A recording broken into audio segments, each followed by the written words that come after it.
Welcome to this video where we're going to be looking at question 1 on the mock that you have just attempted. Now, the main thing that I want to point out in all of these debriefs is I don't intend to go through a full answer. You will get that obviously when you receive the answers to these questions. So it's more important, I think, at this point, simply to think about what's the best way of attempting the question and what sort of things should you be looking for. So, question 1. The question is split into 3 parts, as it normally is going to be in question 1. Part A, write a report evaluating the current strategies and the overall position. In other words, this is going to be some kind of strategic analysis, same as it always is in the exam. Part B, identify and explain the key factors to be taken into account when considering whether ABC should do something. In other words, this is a strategic choice question. Not only is it a strategic choice question, but you are being told what strategy to look at. So the model we're going to use there is SFA. Part C, identify the benefits of organic growth, acquisitions, joint developments. But the idea with these is it's not going to be theoretical. It's going to be thinking about ABC and developing the business in China. So you're going to have to get at least some points that relate to this particular situation, this particular company in this particular position. Finally, so you can see, I hope, that Part B, SFA is going to be your model. Part C, we're going to look for some clues as to whether organic would be good if we're going to do something. Part A says use appropriate theoretical models. Students never really like questions like this. Students would much prefer the examiner to say, and please use this. And in this one, the examiner isn't doing that. So we will have to work out, is there a model that looks like it might be sensible? Now, it does say theoretical models. That doesn't mean we have to use more than one. We could perhaps use one model, but use it relatively extensively, rather than doing 2 or 3 models and just doing bits of them. I'm not going to know until I read through the question. So, first thing I'm going to do then is I'm going to have a look to see if there are any numbers, because I always like to start with the numbers because they tell you quite a lot of information. And by an amazing coincidence, the numbers are sitting right above the question. Table 1, information concerning ABC's current sales. Great. What do we notice? First of all, there are 4 different products that they manufacture. 4 different products suggests to me straight away some kind of boxes model.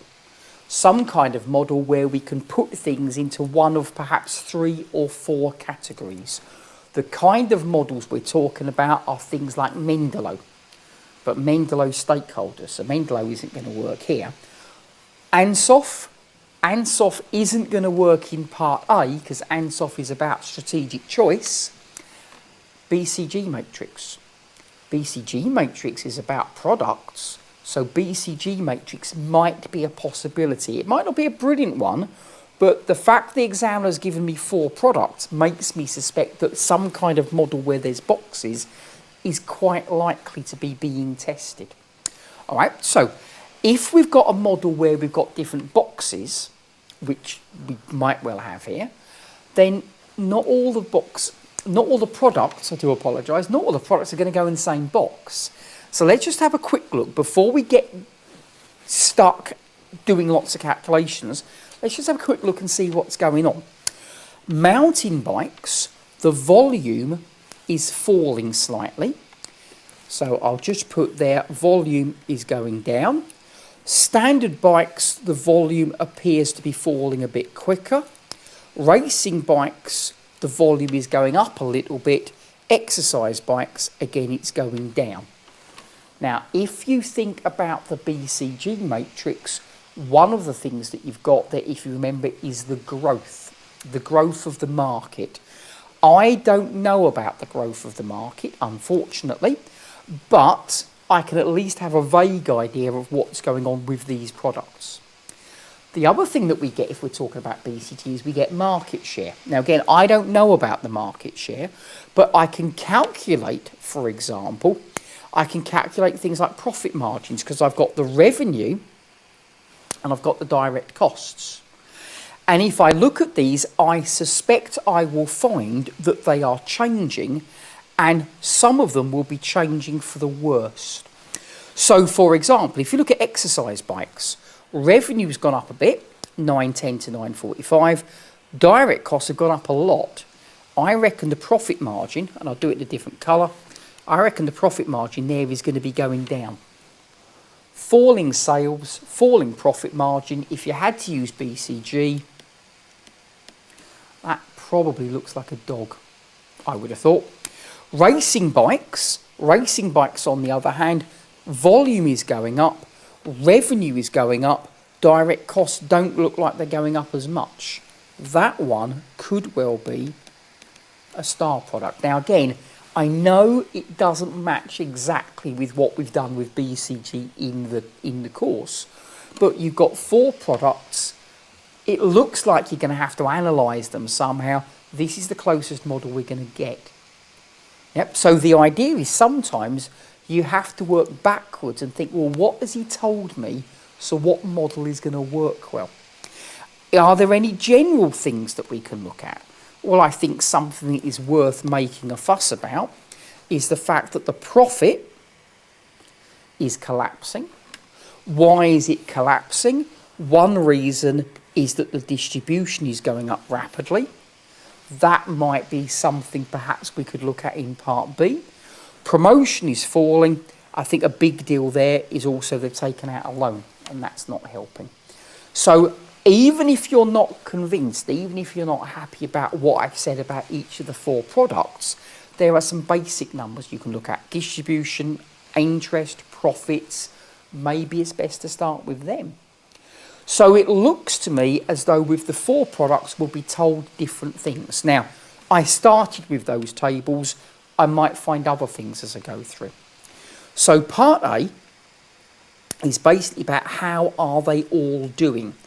And when we read through the question, we will see that that basically you get told about each of these different market sectors in turn.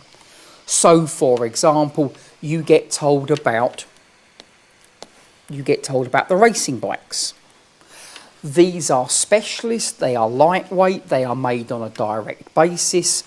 People contact the company directly, and the sales of these, remember, are going up. If we've got people contacting the company directly, that's a good thing, because it means we don't have to share our profits with anybody else. We can see here it also talks about, and I'm trying to find it now, they're sold under the ABC name. So if these are racing bikes, ABC obviously is the name of the company. If these are racing bikes, they're carrying our name, they're looking like they're fairly profitable because we get to keep all the profits, don't share them with anybody, and the market's getting bigger. They look good. So I can guarantee that the other products won't all be good. They also decided that they were going to look at mountain bikes. And mountain bikes, nearly 30% of their sales are mountain bikes. 25% of the mountain bike sales go for a national chain.